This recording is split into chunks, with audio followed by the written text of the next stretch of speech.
पूजो बा हमारी कहाँ लगे मुस्कान।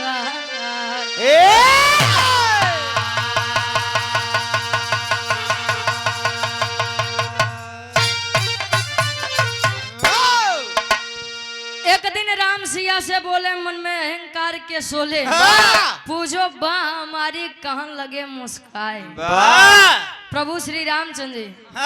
लंका नगरी जीत के जब अयोध्या नगरी वापस आए, मन में विचार करते हैं।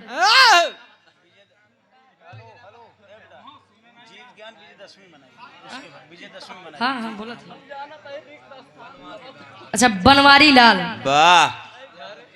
बनवारी लाल हरिजन जी उर्फ प्रधान जी, अच्छा पूर्व प्रधान गार्जियन जी के द्वारा 51 रुपए का महान आशीर्वाद के 4 के बच्चे अपनी कला में कामयाब रहे। प्रभु श्री रामचंद्र जी मन में विचार करते हैं, जोने खुशी में लोग विजयदशमी मनावत हैं, रावण के पुतला बनाई के जलावत हैं। लंका जीत के जब वापस आए यहाँ विचार करते हैं कि बताओ रावण जैसा योद्धा के हम पराजित कर दे। रावण जैसे वीर को मैंने पीछे कर दिया, अपने ही भालू बनरे के सेना के साथ है। सदरेपुर से आप कल्लू राम यादव जी प्रधान पद प्रत्याशी हैं। गार्जियन जी के द्वारा 51 रुपए का महान आशीर्वाद। जाई के माई सीता जी से कहा तो है का कहे, एक लाइन गीत लगत बा। पंकज यादव बीडीसी के पद के आप प्रत्याशी हैं। गार्जियन जी के द्वारा 51 रुपए का महान आशीर्वाद। माई भगवती हर मोड़ पे तरक्की रहे,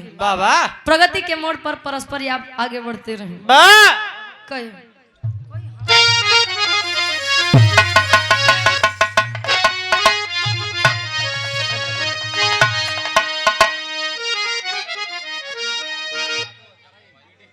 प्यारे लाल यादव जी अरई से बीडीसी साहब 100 रुपए का महान आशीर्वाद। कोई हम राही बताए का बताए गुरु जी का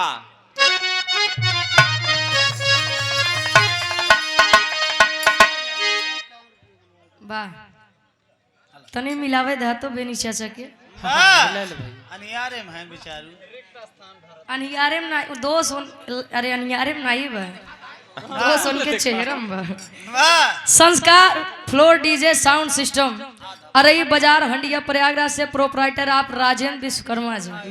जोनी साउंड सर्विस लगाए हैं। मशीन तुम्हारी 1 नंबर के भाई। 100 रुपए का महान आशीर्वाद के साथ रमाकांत यादव जी LIC एजेंट इसी ग्राम के निवासी हैं। 100 रुपए का महान आशीर्वाद।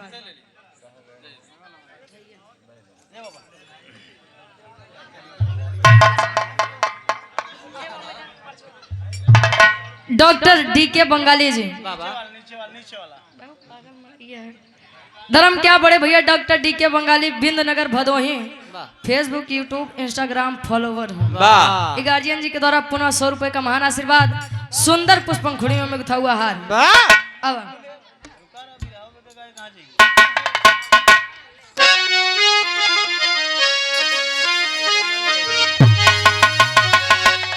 अरे जिंदगी में क्या रहा,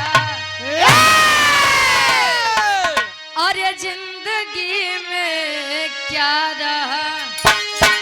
एहसास मर जाने के बाद क्या रहा, एहसास मर जाने के बाद जिंदगी में क्या रहा, जिंदगी में क्या रहा,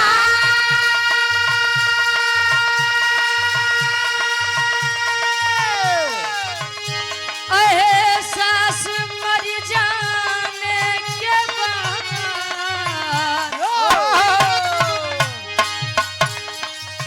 होश में आता है। मानो की फितरत है, होश में आता है मानो ठोकरे खाने के बाद होश में आता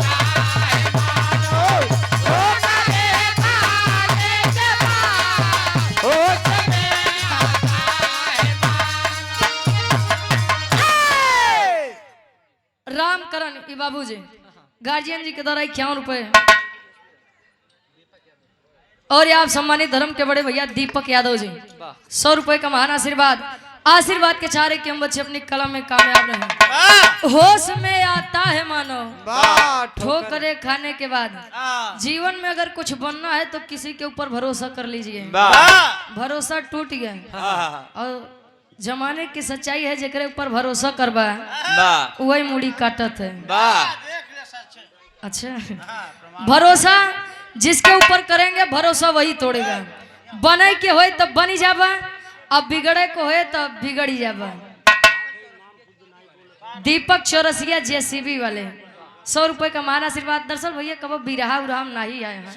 हम महाराज। रामचरण की तरफ से 100 रुपया पुरस्कार बोला। रामचरण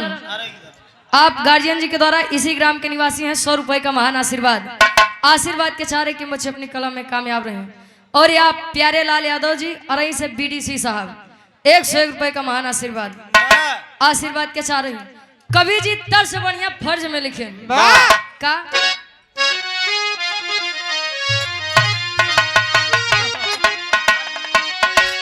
अरे आदमी को आदमी से आदमी को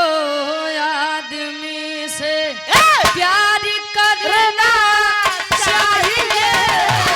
आदमी को आदमी से प्यार करना चाहिए। आदमी को आदमी को आदमी से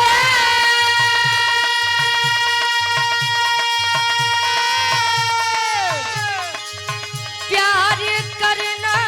चाहिए।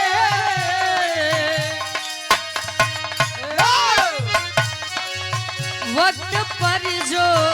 काम आए, वक्त पर जो काम आए याद रखना चाहिए। वक्त पर जो काम आए याद रखना चाहिए। वक्त पर जो काम आए। गंगा सागर यादव जी अरई से आपके द्वारा 101 रुपए का महान आशीर्वाद। आदमी को आदमी से प्यार करना चाहिए और वक्त पर जो काम में आए याद रखना चाहिए। बात है बने पे 100 जने पूछे थे लेकिन बिगड़े पे जे पूछे वही अपना है, वही अपना है। और ये आज के समय में सबसे धनी सबसे अमीर व्यक्ति वही है कि आज के समय में अगर वो जीवन साथी वफादार पाई गया जान लो उसी बड़ा दुनिया में धनी के भैया नहीं भी दादा पगड़ी तो खोल दे अब बिरहा के कहानी के शुरुआत यहीं से बा।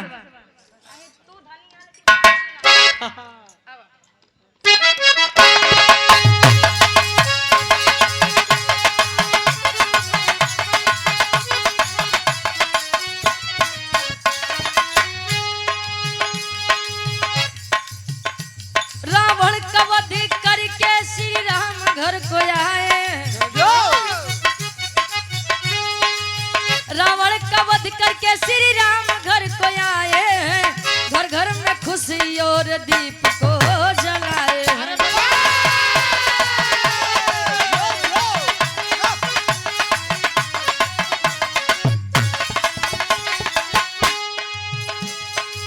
सिया से बोले प्रभु वचन को सुनाए। सिया से बोले प्रभु वचन को सुनाए। पूजो बाह मेरी बात को बढ़ाए।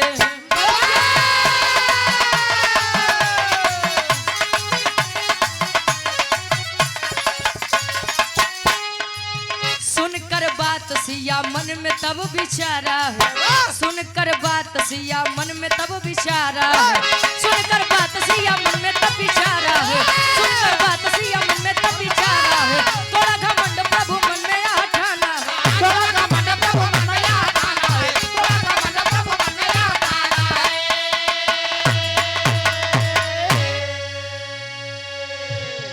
कहानी के समझला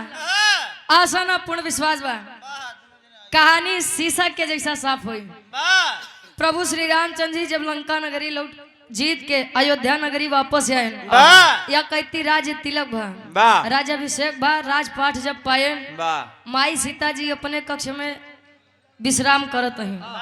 प्रभु श्री रामचंद्र जी पहुंचन कहीं सीते ए हमार प्राण प्यारी वाह ये हमार धनिया हाय हाय हाय कवन धनिया हो हाँ, पीसे वाली नहीं,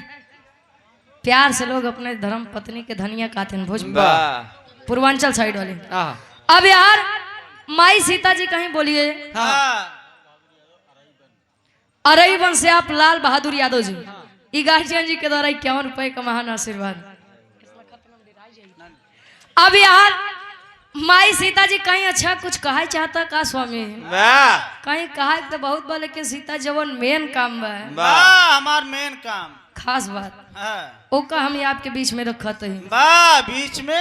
अरे मतलब आपके सामने प्रस्ताव रखते हैं वाह बतावत है हाँ, अब यार माई सीता जी कहीं बोलिए हाँ, कहीं सीता हाँ। जान लिया पूरे युद्ध भरे में हमसे बड़ा योद्धा हाँ, क्यों ना रे हमसे बड़ा वीर क्यों रहबे नहीं बा वाह कहीं अच्छा हाँ, समझ गए स्वामी वाह मतलब कुल कान तो हनुमान करें आह, कहाँ? खेला कुल हनुमान करें वाह बड़कई कुल अपन गाठ होता है आह, कहे मतलब वाह कहे हनुमान जी हमारे लगे ना आते वाह हाँ उस सागर डाक के आह, सात समुंदर पार सात समुद्र पार नहीं उतर लंका न जरते वाह अभी भीषण जी अपने भाई के भेद आपसे न बतौते वाह कैसे रावण जी को मार लेते हैं वाह अब यार माई सीता जी कहीं स्वामी बाह तो पूजब वाह लेकिन हमारे एक शर्त बा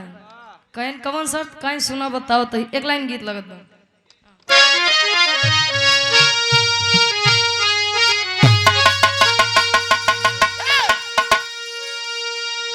अरे त झूलनी पे उड़ानी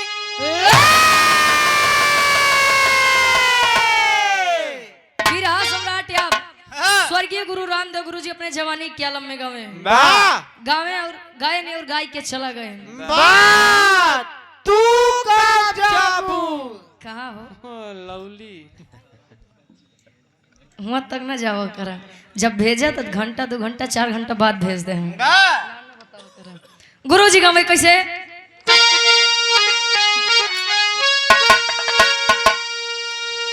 अरे त झूलनी पे उड़नी अब जहाजिया उड़ा दा हई जहाजिया उड़ा दा हमार पाई जे बड़ा जाईरा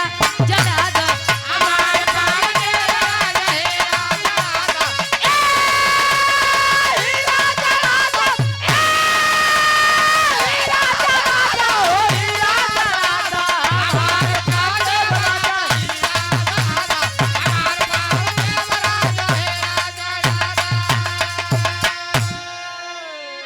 लेकिन माई सीता जी कहता है स्वामी हम बा पूजा खातिर तैयार रही वाह लेकिन हमारे एक बात सुना एक वीर ऐसा बा अगर ओका पराजित कर दे बा वाह तो खुशी खुशी तोरे बाह के पूजा करब ओह कौन वीर बा बतावत है अरे बतिया के माना अरे बतिया के माना अरे बतिया के माना हमार स्वामी तनी बतिया के माना हमार स्वामी बतिया के माना बतिया के माना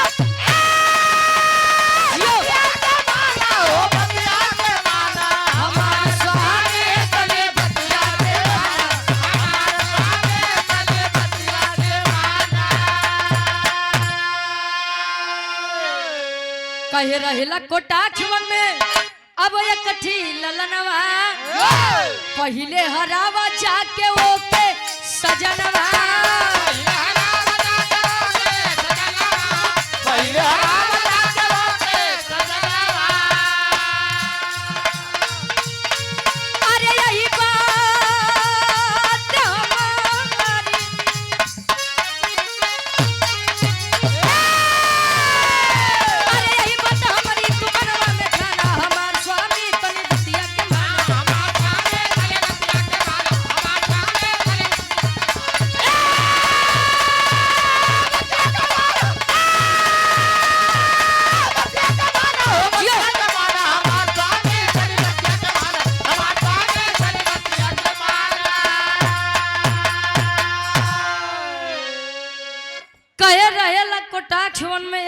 ललनवा अब पहले हरावा जाके ओके सजनवा वाह कहे स्वामी एक वीर अभी ऐसा है जेकर अगर तू पराजित कई देबा तो खुशी खुशी तोरे बाह के पूजा करब पकड़ के कहे वीर का नाम बताओ कहे रक्ता सुर वाह कोटाक्ष वन में रहता है अरे वाह जब इतनी बतिया प्रभु श्री रामचंद्र जी सुने कहे न उस सब बात के बाद बस सीता वाह पहले ही बतावा जानू कैसे वो करे बारे में तू इतना बढ़िया से कैसे जानत हो वाह एक बात जान लीजिए शक ऐसी चीज है शक ऐसा बीमारी बा वाह दुनिया में सब चीज का इलाज बा लेकिन शक की कोई इलाज नहीं बा दवाई नहीं बनी वाह और शक अगर हो गया तो अच्छे से अच्छा रिश्ता शक खा जाता है वाह वाह वाह कहे सीता वाह पहले यह बताओ कि वो वीर के बारे में तू जाना तू कैसे वाह कहीं का स्वामी हाँ मतलब शक करता है वाह कहे ना वो सीता जाए तो पहले बतावा तू जाना तू हाँ कैसे ओके हमरा जान तू कैसे जानू हाँ कहे जब जनही के चाहता तो सुना बतावत है वाह शिव बहादुर यादव जी खानापुर से 51 रुपए का महान आशीर्वाद बतावत है कैसे एक लाइन गीत लगत बा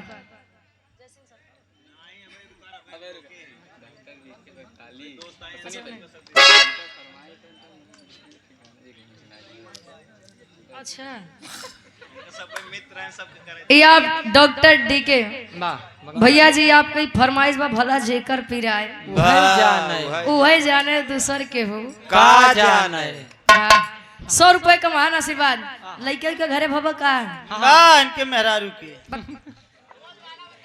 अच्छा हो वाला बा ठीक ठीक बोलाई ले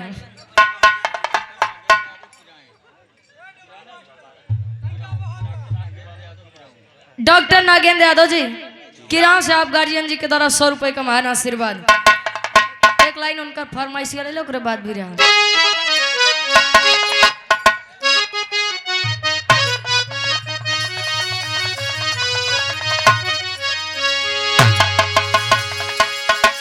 हमरे डॉक्टर डी के भैया के फरमाइश बा होए वाला बा खुशखबरी आवे वाली बा 108 आए तब कहे अरे भला जे कर डब्लू गुरु जी अरे भला जे कर पिराय उभय जान दूसर केहू का जान भला जे कर पिराय उभय जान दूसर केहू का जान भला जे कर पिराय उभय जान दूसर केहू का जान सासु न जाने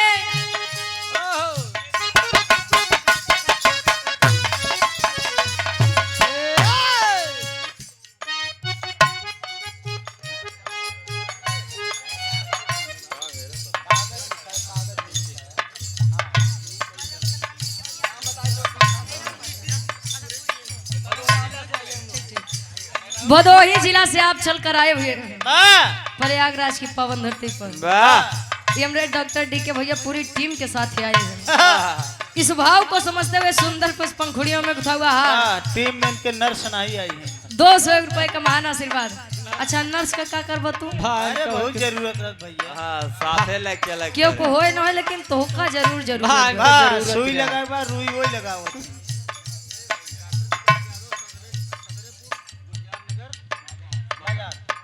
सदरेपुर गुलजार गुलजार नगर अच्छा गुलजार नगर सदरेपुर से आप डॉक्टर विकास यादव जी इस 100 रुपए का महान आशीर्वाद के सारे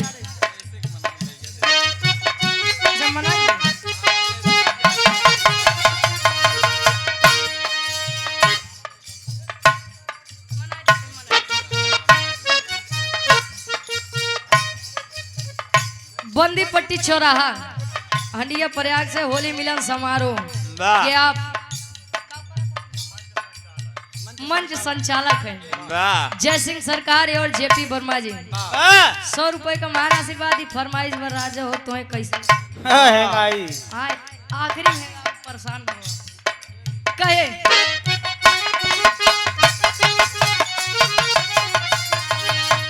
सासु न जाने ननदियो न जाने सासु न जाने ननदियो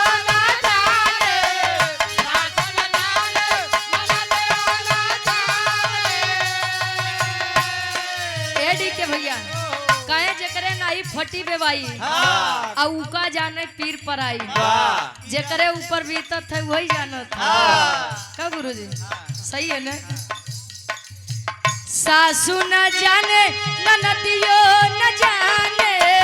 सासु न जाने ननदियो न जाने सासु न जाने ननदियो न जाने जेकरे ऊपर बीते उहे जाने दूसर केहू का जाने जेकरे ऊपर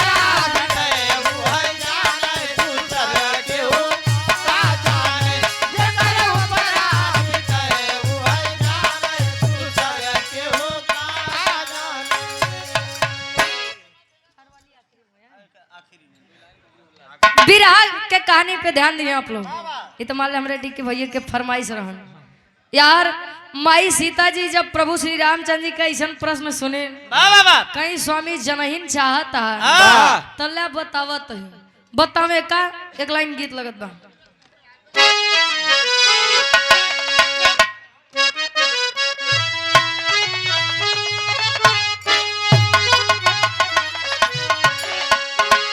भगवान कन्हैया जब गोकुल छोड़ के वृंदावन में रहने के लिए चले गए तब सारी गोपिकाएं विरह में कह रहे हैं क्या कहें कि प्रभु या बसो वृंदावन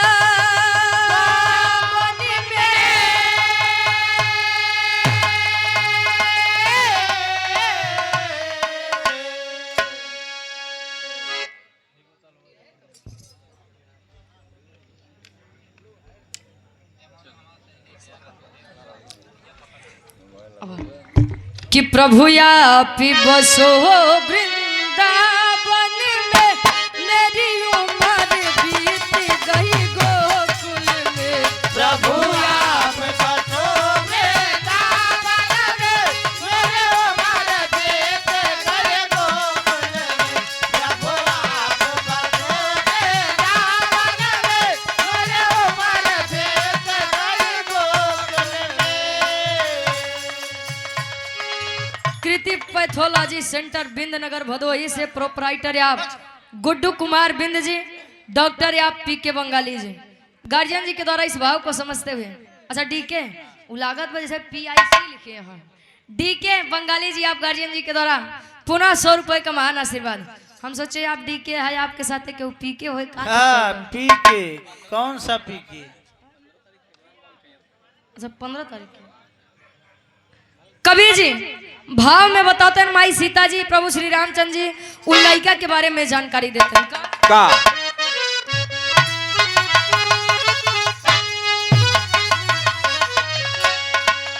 अरे है बात प्रभु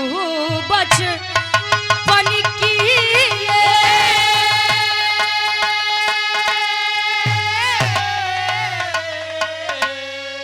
अरे है बात प्रभु बचपन की ये सखियन संग खेले बनी में गए हरे बात प्रभु बचपन के सखिया संग खेले बन में गए हरे बात प्रभु बचपन के सखिया संग खेले बन में गए है बात प्रभु बचपन की ये बात प्रभु बचपन के बात प्रभु बचपन के सखियन संग खेले बनी में गए तब प्रभु श्री रामचंद्र जी विचार करते हैं तब बात सिया की सुन रघुबर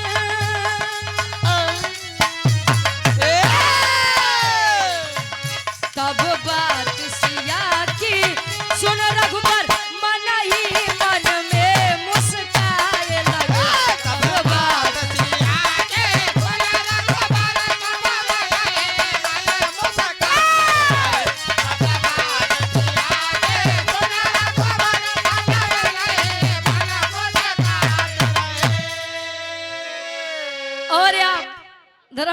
बड़े भैया राहुल यादव जी डिधरी से आप भावी जिला पंचायत प्रत्याशी वार्ड नंबर 5 धनुपुर से 100 रुपए का महान आशीर्वाद। माई सीता जी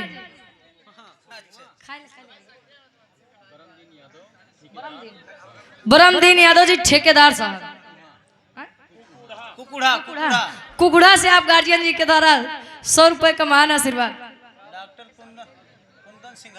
डॉक्टर कुंदन सिंघानिया जी गार्जियन जी के द्वारा इस भाव को समझते हुए 100 रुपए का महान आशीर्वाद। फरमाइश बा हम बनी 17 बलमुआ 23 साल 45 साल के 45 नहीं 23 साल के मन ही नहीं। आप बस भैया बिराय आखिरी में भाई ये सुनाई के बाद फिर फरमाइश सुनाई देवे। माई सीता जी बताओ तो स्वामी जब हमार बचपना रहन बाल्यावस्था रही सखी सहेलिन के साथ खेलत खेलत जब वन में गए अब वन में सब केहू हाथी बनाई केहू घोड़ा बनाई केहू खरगोश बनाई तो केहू कुछ बनाई। हम खेल में करत करत एक बालक के पुतला बनाए और जब बालक के पुतला बनाए तो हमारे हाथे में भैंस गाड़ी भैंस नहीं भैंस काटा छोटी बट्टी होते कहे जब निकाले तो मेरे रक्त के बूंद उस मिट्टी के पुतले पर पड़ी आज जब मिट्टी के पुतले पर पड़ी तो उसमें जाने आ गई। अब स्वामी हम डराई गए कि बिना भी आए लड़का अगर बताऊ माई तो है कहे कैसे लागे तो जान ले हमारे ऊपर का बीती क्यों मनबो न करी। शर्म व डर के कारण मैंने उस बच्चे को कोटाक्ष वन में रहने की इजाजत दे दी कहे और नाम होकर रक्तासुर पड़ा। और यह भी बात है कि रक्तासुर के हम वरदान दे कि जय बूंद रक्त नीचे गिरे तय नया रक्तासुर जन्म ली है उन्हीं के स्वामी हराई दम खुशी खुशी तोरे बाह के पूजा करब। इतनी बतिया सुन के प्रभु श्री रामचंद्र जी भालू बंदर के सेना तैयार करे। लम्हुआ सुल्तानपुर से आप नागेंद्र यादव जी कहाँ भैया अच्छा आप गाड़ी चला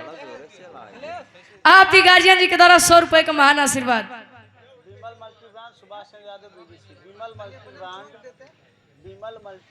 विमल मल्टी ब्रांड किचकिला से आप प्रोप्राइटर सुभाष चंद्र यादव बीडीसी साहब 201 रुपए का महान आशीर्वाद।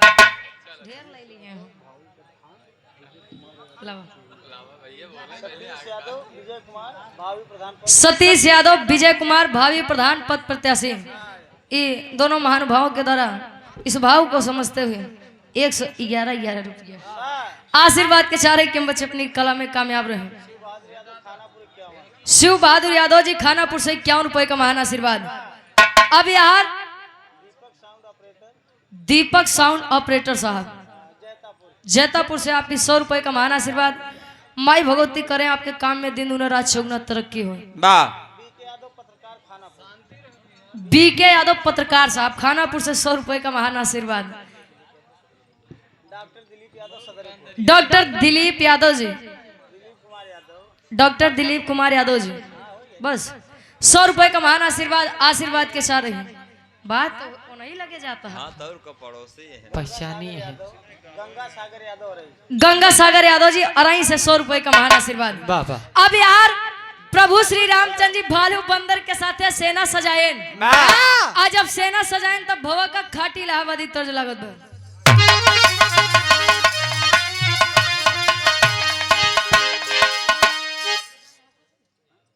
बिरहा सम्राट आप स्वर्गीय दादा राम आधार यादव गुरु जी झूसी नरेश गावत रहे कैसे आए हाय अरे राम झको रे झूलनी अरे झको रे झूलनी कहाँ साड़ी लहराए हो झको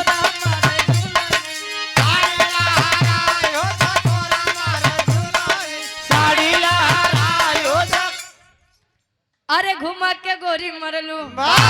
बिरहा सम्राट स्वर्गीय दादा श्री राम कैलाश यादव जी एक बात कहते रहे कहे तेरी मेरी आंख लड़ी लोगों ने बदनाम किया कहे दुनिया के बक्कई दे हम तू अपन काम की है केहू केहू कहे ला उमरिया के दोस्त बा कही के गए सूरदासी सब नजरिए के दोस्त बा। गुरु जी गाँव कैसे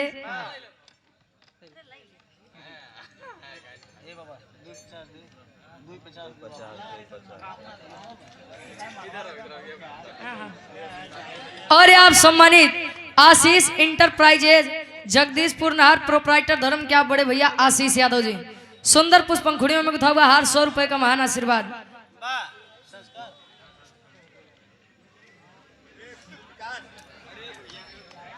और ये आप सम्मानित हृदय के गार्जियन जी Surya medical store Jagdishpur proprietor आप सूर्य प्रकाश विश्वकर्मा जी 51 रुपए का महान आशीर्वाद। संस्कार फ्लोर डीजे के प्रोप्राइटर आप नागेंद्र विश्वकर्मा जी। अच्छा राजेंद्र विश्वकर्मा जी 51 रुपए का महान आशीर्वाद।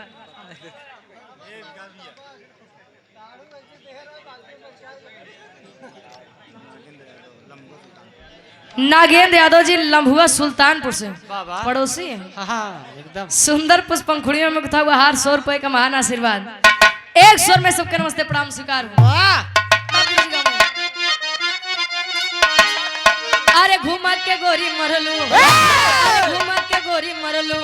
हई नया नवई से बात हो घूमत के गोरी मरलू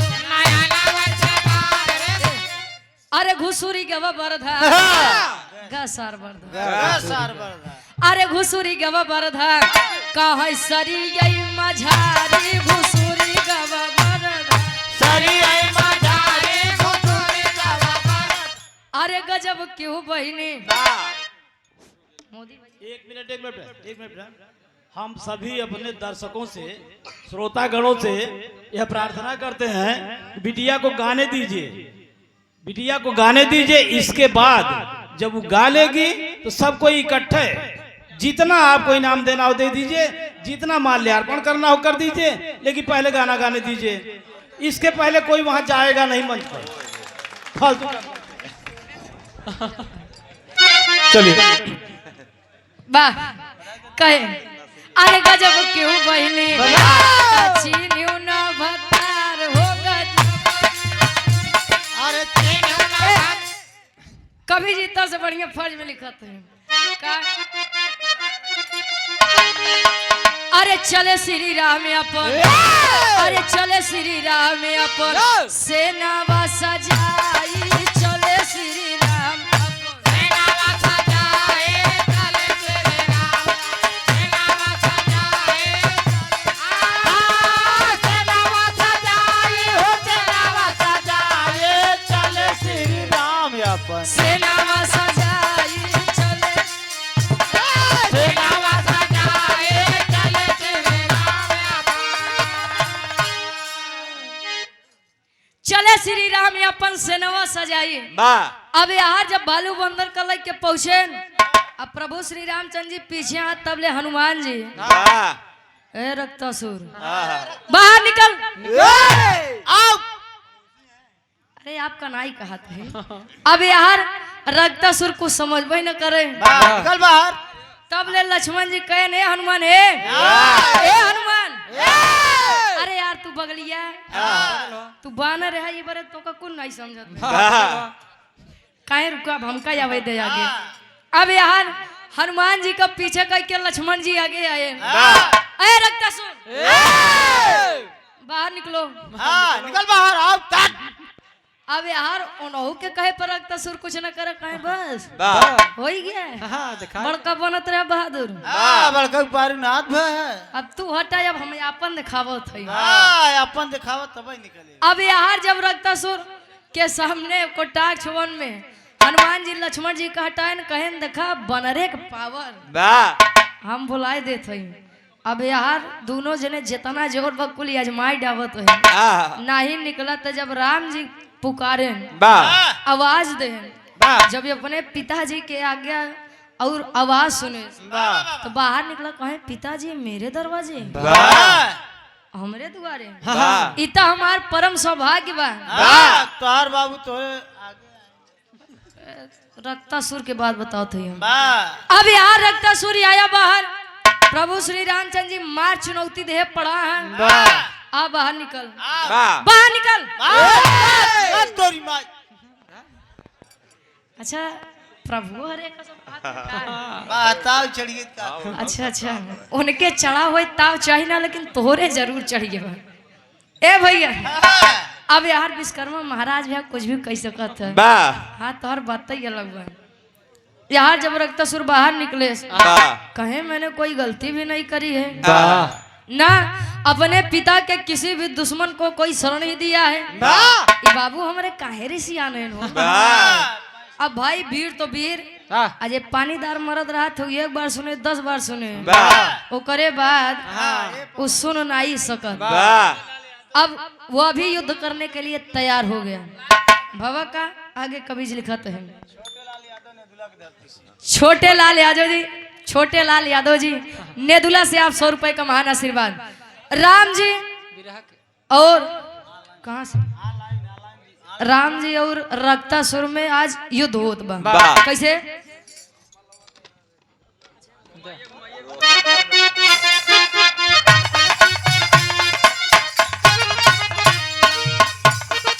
दोनों वीरवन में तब होला लड़ाई होला लड़ाई होला लड़ाई होला लड़ाई होला लड़ाई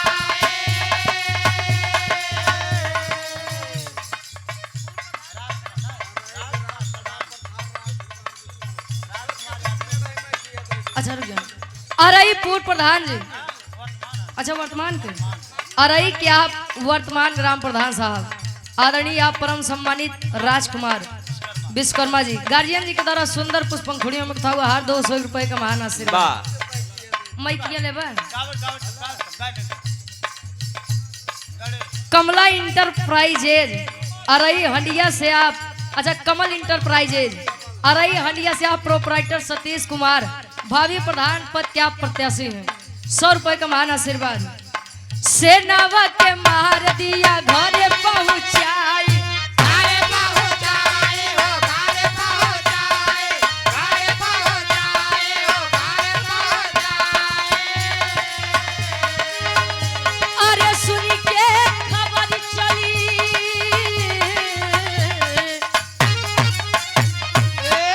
अरे सुन के खबर चली माई खिसियाई चले श्री राम अपन सेना वाले आए चले श्री राम अपन सेना वाले आए सेना वाले आए हो सेना वाले आए चले श्री राम सेना वाले आए चले श्री राम अपन सेना वाले आए चले श्री राम और आप सम्मानित हृदय के गार्जियन जी आप सतीश कुमार यादव जी भावी प्रधान पद प्रत्याशी सुंदर पुष्पंखुड़ियों में था हुआ हारी 500 रुपए का महान आशीर्वाद आशीर्वाद के चाह रही कि हम बच्चे अपनी कला में कामयाब रहे अब यार राम जी और रक्तासुर में युद्ध छिड़ा राम जी की सेना जब बाण चलाए तो रक्तासुर केवल 2 कदम पीछे जाए लेकिन जब रक्तासुर बाण चलाए तो प्रभु श्री रामचंद्र जी अपने सेना सहित 10 कदम पीछे जाए अब यार युद्ध होते होते होते होते अब जब एक बार रक्तासुर गुस्सियाई के बाण जब चलाए हनुमान जी लक्ष्मण जी के साथे आधी सेना माई सीता जी के पैरे लगे पहुंचे पैरे लगे अरे घोड़े लगे शुद्ध में जानला घोड़े आज जब पहुंचे माई सीता जी कहीं कस हनुमान बेटा हनुमान ए बेटा हनुमान अरे जामोन आप तो युद्ध करने गए थे अपने प्रभु श्री रामचंद्र जी के साथ यहाँ पर क्या कर रहे हैं कहे न रे माई जे करे लगे भेजे बाटू लागत बा कुल इज्जत पानी लई ले कहे काहे कहे हम लोग बाण चलावत है तो वो 2 कदम पीछे जात बा और जब वो बाण चलावे तो हम लोग 10 कदम पीछे आवत है अंजाम का बा आपके सामने बा ऐसा मारे चलैया है बचाई ले इज्जतिया राम जी के नहीं तो जौन बनी बनाई इज्जत बा कुल नाश हो जाए माई सीता जी अपने प्रभु श्री रामचंद्र जी के इज्जत बचावे बदे मर्यादा रखे बदे गुसियाई के चल रही कहाँ तेरी के भाव में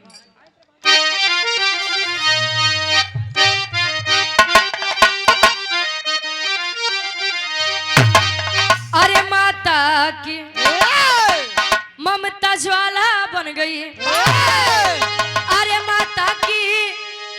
ममता ज्वाला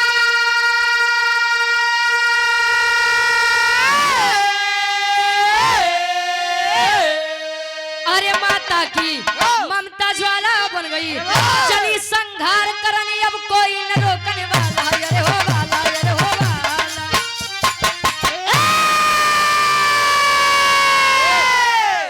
चली संहार करने अब कोई न रोकने वाला माता की ममता ज्वाला बन गई माई सीता जी जहाँ युद्ध छिड़ा हुआ जब पहुंचे त्यार प्रभु श्री रामचंद्र जी कोनियाई लगे ऐसा न हो सीते देख ले तब बेइज्जती हो जाए जितने बेकार माई सीता जी कहीं स्वामी अब लुकाए और छुपे अब कौनो मतलब नहीं बा नहीं बन कहे तब कहे अब यहाँ बैठा रहे हम देख लेते हैं वाह और जो पतिव्रता नारी है उसके पति के स्वाभिमान के आगे पतिव्रता नारियों को कुछ नहीं चाहिए होता है पहापट के भाव में कवि जी लिखते हैं कैसे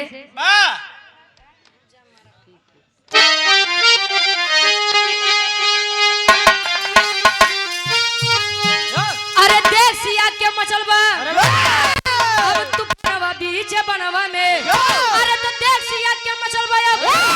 तू बनवा बीच बनवा में तो क्रोध से कांपे धरती योगा गनवा बीच बनवा में अरे क्रोध से कांपे धरती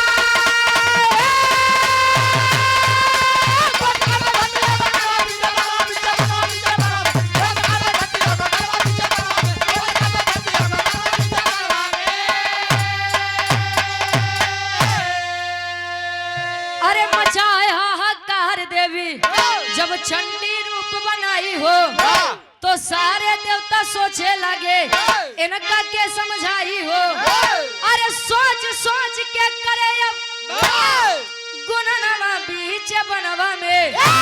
तो क्रोध से कांपे धरती योगा गनवा बीच बनवा में क्रोध से कांपे धरती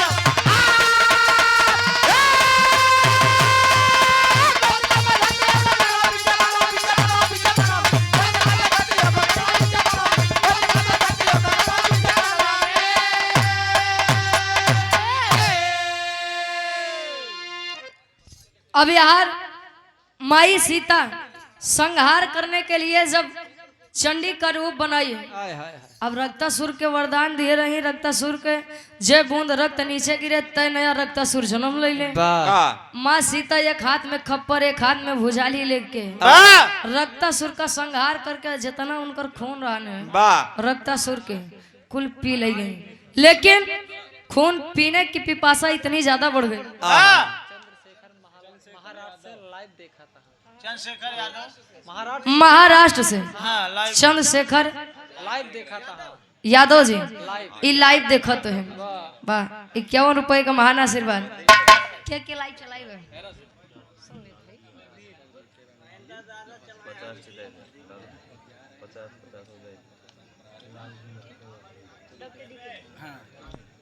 और आप धर्म के हमारे बड़े भैया डॉक्टर डी के भैया जी जो कि भट्ठक के आप मलिकार साहब भी हैं घरे खुशखबरी होए वाली बा जैसे खुशखबरी है वैसे हमार बिरहा करिए करवही जरूर का बिरहा अच्छा अच्छा तो पूरा बोले लगा करा नहीं सुने लाल जी यादव जी अरई से आपके द्वारा इस भाव को समझते हुए 101 रुपए का महान आशीर्वाद आप जा रहे हैं कि अभी रहेंगे आपके द्वारा इस भाव को समझते हुए 151 रुपए का महान आशीर्वाद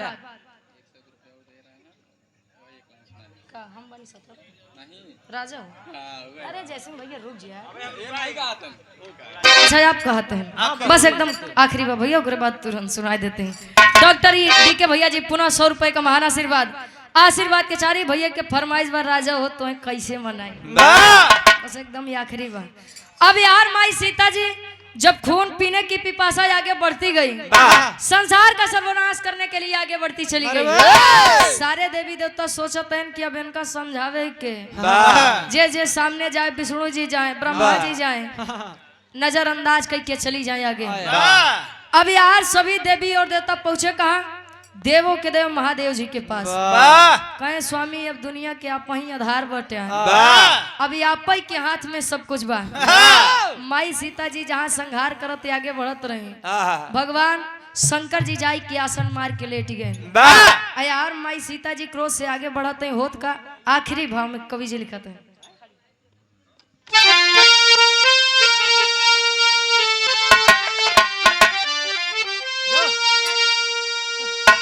अरे लोक राज के लज्जा से अब लाली हो गई। अरे लोक राज के लज्जा से अब लाली हो गई तो खप्पर लिए भुजाली मैया काली हो गई।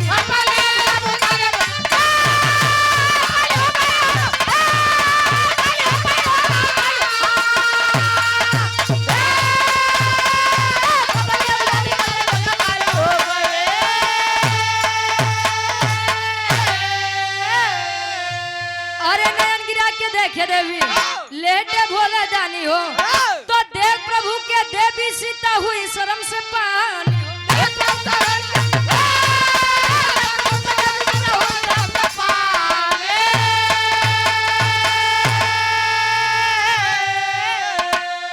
अरे तो शर्म से ला गई जैसे पुष्प की डाली हो गई तो खप्पर लिए भुजाली मैया काली हो।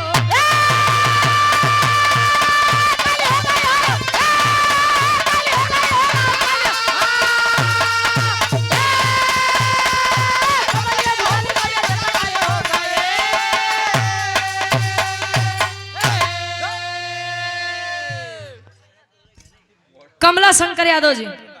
अरई से आपके द्वारा 101 रुपए का महान आशीर्वाद। माई सीता जी देखे भगवान भोलेनाथ लेटा है आज ऐसे आगे बढ़े सोचे कदम उठाए तब ले नाग देवता नीचे से इनसे बड़ा नाग देवता के हो इतना तो न करे होंगे जितना तू करते हैं। अब माई सीता जी जब नीचे देखे तो शर्म से माँ देवी सीता की पूरी शरीर काली पड़ गई। अजीब हाँ निकल गए तो एक बीता के निकाल के दिखावा। आज जब निकले तब से माई सीता जी के वो नया रूप काली रूप। एक बात जान ल अगर माई काली चाहिले तो बनाई दे अगर चाहिले तो बना चीज खराब कर दे। ये चीज हम देखे कलकत्ता में विराजमान जो कि कलकत्ता में विराजमान है। और यहाँ से माँ सीता का क्रोध शांत हुआ और भगवान प्रभु श्री रामचंद्र जी का अहंकार खत्म हुआ। पुनः अयोध्या नगरी वापस आए यार राजपाट चलावे लगे। आखिरी में खानदान के परिचय बा। अरे गुरु बिहारी गुरु गणेश अब रामलाल गुड़कारी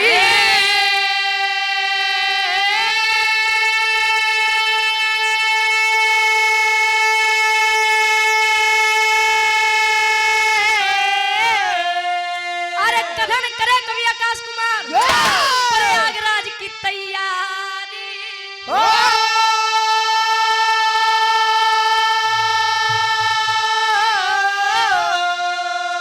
अरे माता की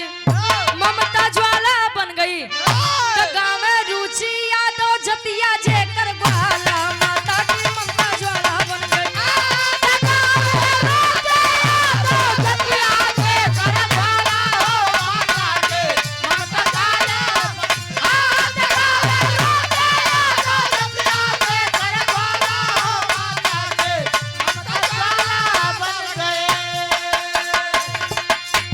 ये हमरे डीके भैया के फरमाइश बा। राजा हो तो कैसे मनाई राजा हो तो कैसे हेंगाई नहीं मनाई यार। हाँ तू लोग पहले न छूट दिए हाथ काहे ना घरे हेंगावा जाए। वाह पहले के काकी दाई लोग बड़ा सम्मान करें। आज के दुल्हन तो एक बार आंखी दिखाई दे कुर्सी पर से उठा के बैठ जाता हमका लगा था अपन रोवई करत।